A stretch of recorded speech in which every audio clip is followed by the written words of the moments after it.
Yes, I can see a large group of people come here. I can't quite make out faces just because I'm currently sitting down and there's a lot of cameras and tripods and things like that in my way here, but it does look like we have someone coming up to the podium here.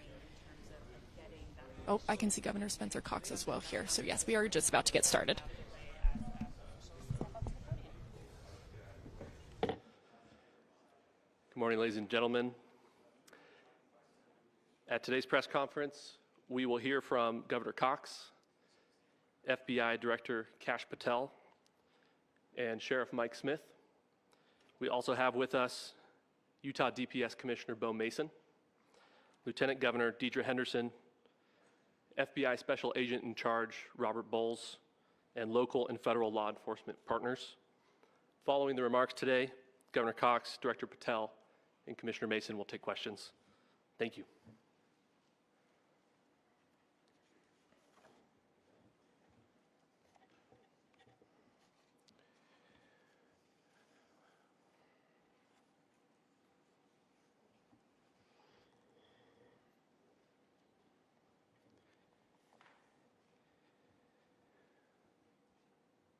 Good morning, ladies and gentlemen. We got him. On the evening of September 11th, a family member of Tyler Robinson reached out to a family friend who contacted the Washington County Sheriff's Office with information that Robinson had confessed to them or implied that he had committed the incident. This information was relayed to the Utah County Sheriff's Office and scene investigators at Utah Valley University. This information was also conveyed to the FBI. Investigators reviewed additional video footage from UVU surveillance and identified Robinson arriving on UVU campus in a gray Dodge Challenger at approximately 8:29 a.m. on September 10th, in which he is observed on video in a plain maroon t-shirt, light-colored shorts, a black hat with a white logo, and light-colored shoes. When encountered in person by investigators in Washington County on September 12th, in the early morning hours, Robinson was observed in consistent clothing with those surveillance images. Investigators interviewed a family member of Robinson who stated that Robinson had become more political in recent years. The family member referenced a recent incident in which Robinson came to dinner prior to September 10th, and in the conversation with another family member, Robinson mentioned Charlie Kirk was coming to UVU. They talked about why they didn't like him and the viewpoints that he had. The family member also stated Kirk was full of hate and spreading hate. The family member also confirmed Robinson had a gray Dodge Challenger. Investigators identified an individual as the roommate of Robinson. Investigators interviewed that roommate, who stated that his roommate, referring to Robinson, made a joke on Discord. Investigators asked if he would show them the messages on Discord. He opened it and showed several messages to investigators and allowed investigators to take photos of the screen as each message was shown by Robinson's roommate. These photos consisted of various messages, including content of messages between the phone contact named Tyler with an emoji icon and Robinson's roommate's device. The content of these messages included messages affiliated with the contact Tyler, stating a need to retrieve a rifle from a drop point, leaving the rifle in a bush, messages related to visually watching the area where a rifle was left, and a message referring to having left the rifle wrapped in a towel. The messages also refer to engraving bullets and a mention of a scope and the rifle being unique. Messages from the contact Tyler also mentioned that he had changed outfits. I know there has been speculation as well as to the writing on those casings, those bullet casings, and I believe we have that as well. And I will share that with you now. So the area north of Campus Drive Road where the suspect crossed over, you saw some of that in the video that we released last night, consists of a grassy area with trees on the edge of the UVU campus. Investigators discovered a bolt-action rifle wrapped in a dark-colored towel. The rifle was determined to be a Mauser Model 98 30-06 caliber bolt-action rifle. The rifle had a scope mounted on top of it. Investigators noted inscriptions that had been engraved on casings found with the rifle. Inscriptions on a fired casing read, "Notices, bulges, capital OWO, what's this, question mark." Inscriptions on the 3 unfired casings read, "Hey fascist, exclamation point, catch, exclamation point." Up arrow symbol, right arrow and symbol, and 3 down arrow symbols. A second unfired casing read, "Oh Bella Chow, Bella Chow, Bella Chow, Chow Chow." And a third unfired casing read, "If you read this, you are gay, LMAO." We are indebted to law enforcement across the state who has worked seamlessly together, local law enforcement, state law enforcement, and our federal partners with the Federal Bureau of Investigation. We're grateful for everyone who worked together in such a short amount of time to find this person and to bring justice. I want to thank the public who has been so engaged, reviewing videos, helping us with sending in tips, and helping us get to this point. I want to thank the family members of Tyler Robinson who did the right thing in this case and were able to bring him into to law enforcement as well. I especially want to thank the family of Charlie Kirk, Erica, Charlie's parents, his children. I want us to be thinking of them as we bring justice in this case. They will be involved in that justice. We will be working very closely with them as we move through this process as well. This is a very sad day for our country, a terrible day for the state of Utah. But I'm grateful that at this moment we have an opportunity to bring closure to this very dark chapter in our nation's history. With that, I will now turn the microphone over to the Director of the FBI, Kash Patel. Thank you, Governor. This is what happens when you let good cops be cops. The FBI and our partners are proud to stand here today together to bring justice to the family of Charlie Kirk and honor his memory. I want to express my deep gratitude to President Trump, the Vice President, and the entire White House who have been so incredibly supportive with both resources and just personally to the FBI as a team. They had our backs the entire way, and I just want to express my gratitude for giving us the resources we need to operate in this space to bring this sort of justice at this sort of speed. In 33 hours, we have made historic progress for Charlie. Governor Cox, our partnership has been absolutely incredible these last few days. Our partnership will endure. Your state and local partners, your sheriffs, your DPS community has been unbelievably impressive in the hardest of times. And a case like this cannot be solved, cannot be brought without partnering with your state and local authorities. The FBI has a certain role to play, and we will play that role, and we will lead out for the federal government. But Governor Cox, we are so grateful for your state partnership that led out on this investigation. A little bit of the timeline.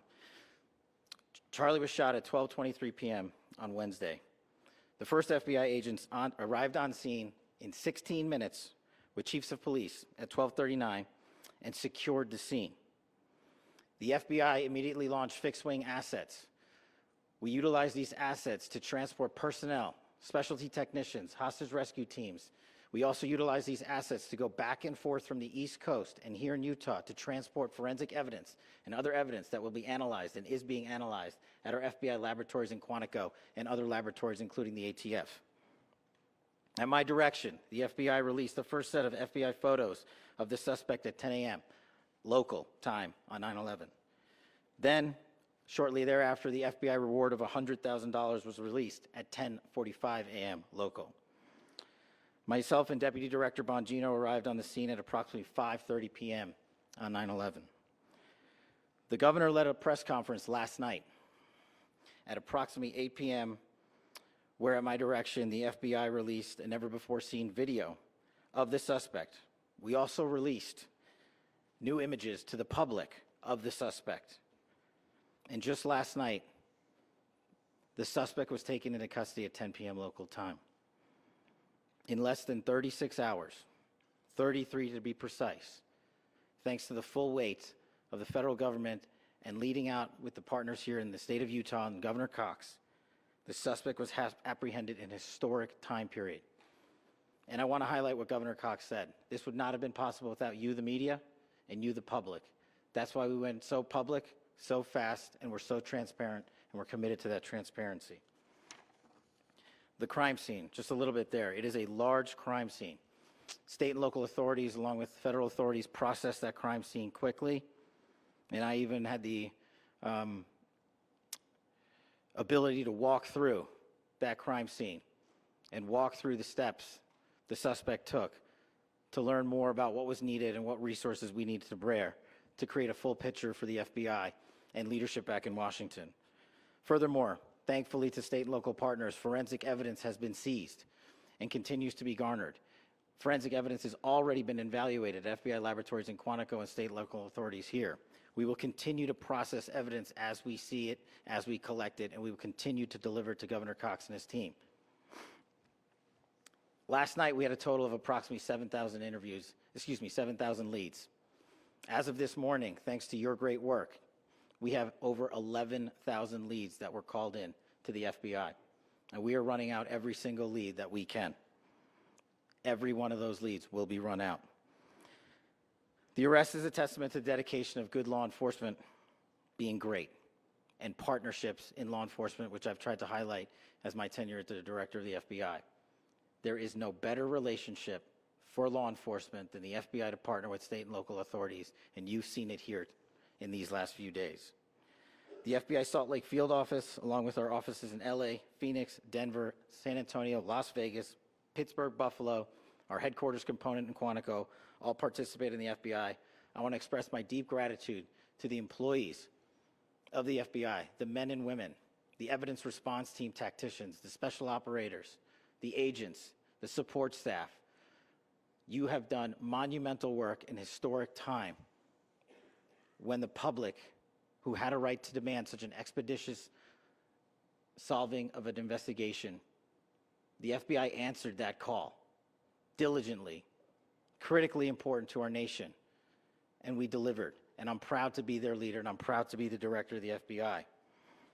This is very much an ongoing investigation, as the governor said, and we will continue to work with state and local authorities to develop the investigation, to provide them the evidence they need for their ongoing prosecutions, and we will be here to answer every call they absolutely have, as long as it takes, for as long as we need to find and apprehend whatever suspects were involved in this crime. Lastly,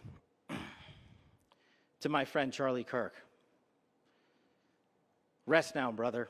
We have the watch, and I'll see you in Valhalla.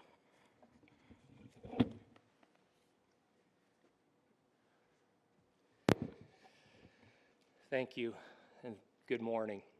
I would just like to take a few minutes as the sheriff to express my gratitude for everybody who has played a part in this investigation. As you know, it's been a vast, a complicated, and a very, very fast-paced investigation. You're looking at people standing up here who are running on, if they got an hour's sleep in the last couple of days, they're probably lucky. It has been very taxing. It has been so impressive, speaking on behalf of the local law enforcement, to see the cooperation that we've seen in this type of case. Across the state, sheriffs, chiefs, our state partners have stepped up and have come to the call on anything that we needed. Our county chiefs have been phenomenal.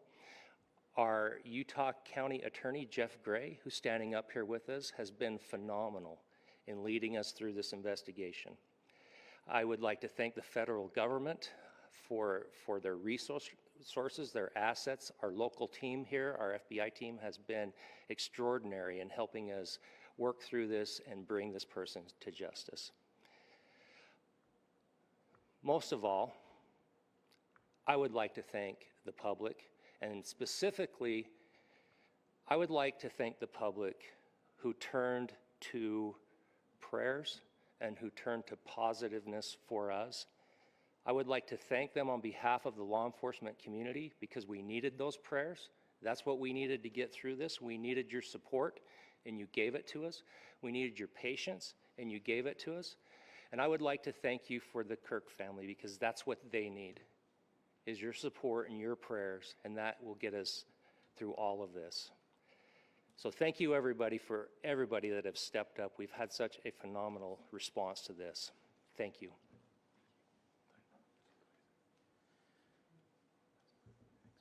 I also want to give a special thanks to the Attorney General and the Department of Justice. Their unwavering support and their commitment to justice is shown true here. And without AG Bondi and Deputy Attorney General Todd Blanche and the resources they brought to bear, we would not have been able to complete our mission. And I just want to say special thanks. It's an honor to be a part of the Department of Justice. Thank you again to our incredible law enforcement team who has worked so hard. Sheriff, I got a solid 90 minutes last night, so I'm probably the most well-rested person up here. Ladies and gentlemen, I get the microphone, so I hope you'll permit me a moment just to share a few more thoughts about where we are and how we got here and maybe a little bit of where we go from here. I don't want to get too preachy, but I think it's important that we, with eyes wide open, understand what's happening in our country today. I've heard people say, well, why are we so invested in this? There's violence happening all across our country, and violence is tragic everywhere, and every life taken is a child of God who deserves our love and respect and dignity. This is certainly about the tragic death, political assassination of Charlie Kirk. But it is also much bigger than an attack on an individual. It is an attack on all of us. It is an attack on the American experiment. It is an attack on our ideals. This cuts to the very foundation of who we are, of who we have been, and who we could be in better times. Political violence is different than any other type of violence for lots of different reasons. One, because in the very act that Charlie championed of expression, that freedom of expression that is enshrined in our founding documents, in having his life taken in that very act, makes it more difficult for people to feel like they can share their ideas, that they can speak freely. We will never be able to solve all the other problems, including the violence problems that people are worried about, if we can't have a clash of ideas safely and securely. Even, especially those ideas with which you disagree. That's why this matters so much. Over the last 48 hours, I have been as angry as I have ever been, as sad as I have ever been. And it was, as anger pushed me to the brink, it was actually Charlie's words that pulled me back. I'd like to share some of those. And specifically right now, if I could, I need to talk to the young people in our state, in my state, and all across the country. As President Trump reminded me, he said, you know who really loved Charlie? The youths. And he's right. Young people loved Charlie, and young people hated Charlie. And Charlie went into those places anyway. And these are the words that have helped me. Charlie said, when people stop talking, that's when you get violence. He said, the weak can never forgive. Forgiveness is the attribute of the strong. The only way out of the labyrinth of suffering is to forgive. Welcome without judgment, love without condition, forgive without limit. He said, always forgive your enemies. Nothing annoys them so much. A few months ago, I referenced this last night, Charlie posted to social media, when things are moving very fast and people are losing their minds, it's important to stay grounded. Turn off your phone, read scripture, spend time with friends, and remember, internet fury is not real life. It's going to be okay. He again said, when you stop having a human connection with someone you disagree with, it becomes a lot easier to commit violence. He said, what we as a culture have to get back to is being able to have a reasonable agreement, where violence is not an option. Now, again, to my young friends out there, you are inheriting a country where politics feels like rage. It feels like rage is the only option. But through those words, we have a reminder that we can choose a different path. Your generation has an opportunity to build a culture that is very different than what we are suffering through right now. Not by pretending differences don't matter, but by embracing our differences and having those hard conversations. I think we need more moral clarity right now. I hear all the time that words are violence. Words are not violence. Violence is violence. And there is one person responsible for what happened here. And that person is now in custody and will be charged soon and will be held accountable. And yet, all of us have an opportunity right now to do something different. I want to thank my fellow Utahns. This bad stuff happens. For 33 hours, I was praying that if this had to happen here, that it wouldn't be one of us. That somebody drove from another state, somebody came from another country. Sadly, that prayer was not answered the way I had hoped for, just because I thought it would make it easier on us if we could just say, hey, we don't do that here. And indeed, Utah is a special place. We lead the nation in charitable giving. We lead the nation in service every year. But it did happen here. And it was one of us. But I want you to look at how Utahns reacted the last 2 nights. There was no rioting. There was no looting. There were no cars set on fire. There was no violence. There were vigils and prayers and people coming together to share the humanity.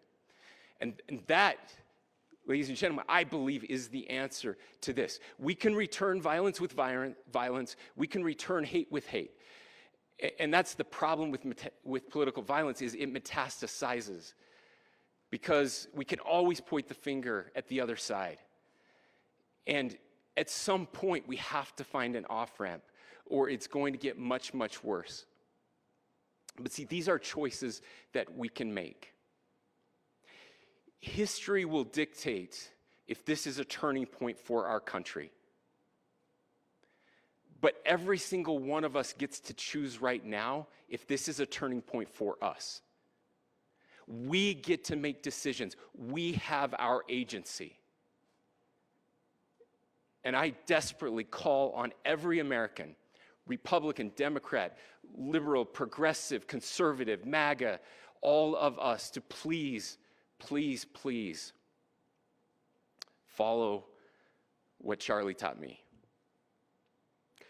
I'll just conclude with words I share often from a friend and author, Yuval Levin, who was asked if he was optimistic about our country. And he said, I'm not optimistic. He said, I hate optimism. Like, that sounds bad. But he said, optimism is a vice. It's this idea that good things are just going to happen. And he said, in the history of the world, good things have never just happened. He says, I'm not optimistic, but I am hopeful.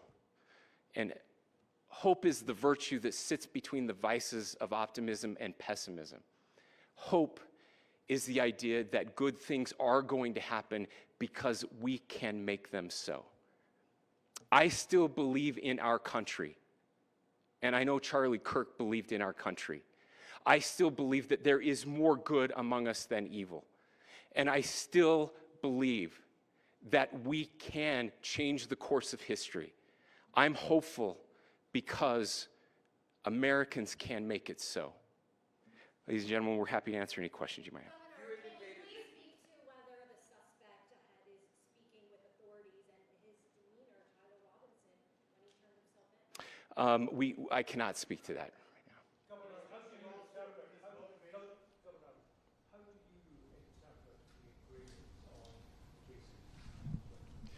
Well, I will leave that up to you to interpret what those engravings mean. I think the clearest one that says "catch fascist," there's not, and by the way, that's like catch like a ball, catch this. That's I think that speaks for itself.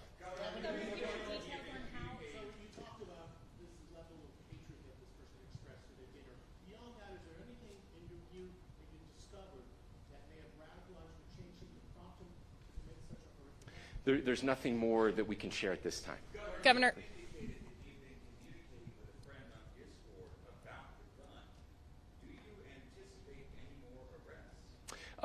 We do not at this time have any information that would lead to any additional arrests. Yes. But Governor. the investigation is ongoing. Governor.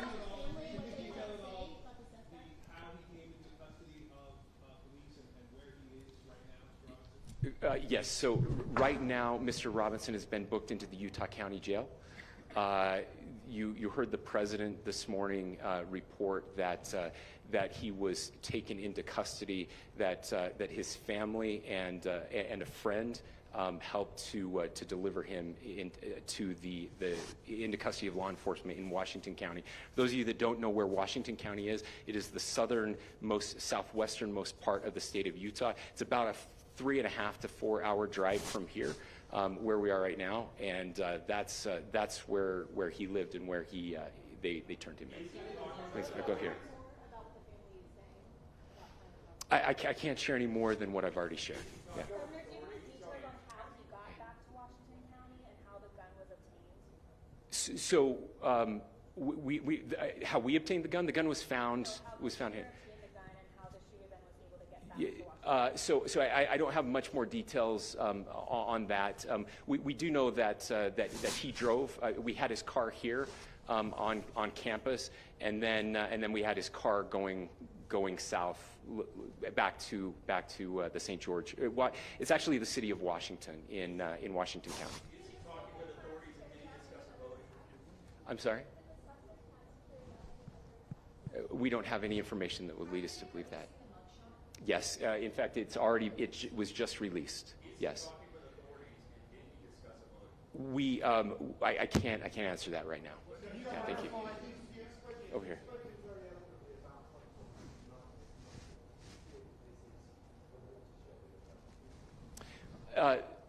I absolutely believe that this is a watershed in American history. Yes. The question is, what kind of watershed? And that chapter remains to be written. Is this the end of a dark chapter in our history, or the beginning of a darker chapter in our history? Look, I mean, if you look at true political assassinations in this country of someone of this stature, this feels a lot like the late 60s, and having one so gruesomely displayed on camera in all of our hands and in all of our pockets. We are not wired as human beings biologically, historically. We have not evolved in a way that we are capable of processing those types of violent imagery. And by the way, we've seen another one with a gruesome stabbing very recently that went viral. This is not good for us. It is not good to consume. Social media is a cancer on our society right now, and I would encourage Again, I would encourage people to log off, turn off, touch grass, hug a family member, go out and do good in your community. That is happening, and it's happening organically right now. I had a friend in a small city in Utah who said, we're getting together, the Republicans and Democrats in my little town are getting together to have a discussion tonight, last night, just to find a way to find their better angels. So yes, this could be, I mean, you know, again, you have to go back to JFK to have seen a video live of something like this happening. I wasn't born until 1975, but I know that things were really dark in the late 60s. Sorry to some of you. I know some of you were there. This is our moment.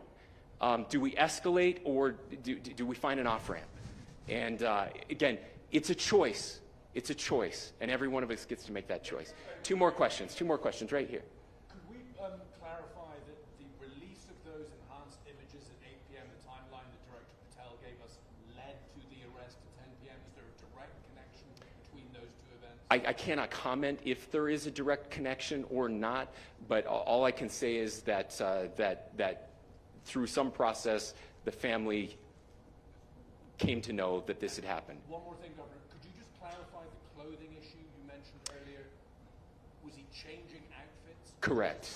Yes. So when he's first spotted on campus, he has different clothing on, and then he changes clothing on the roof, and then changed back into that clothing at some point, so that when he was apprehended, when he was arrested, the clothing matched the clothing he had on before the shooting here at UVU. Last question here. Yes.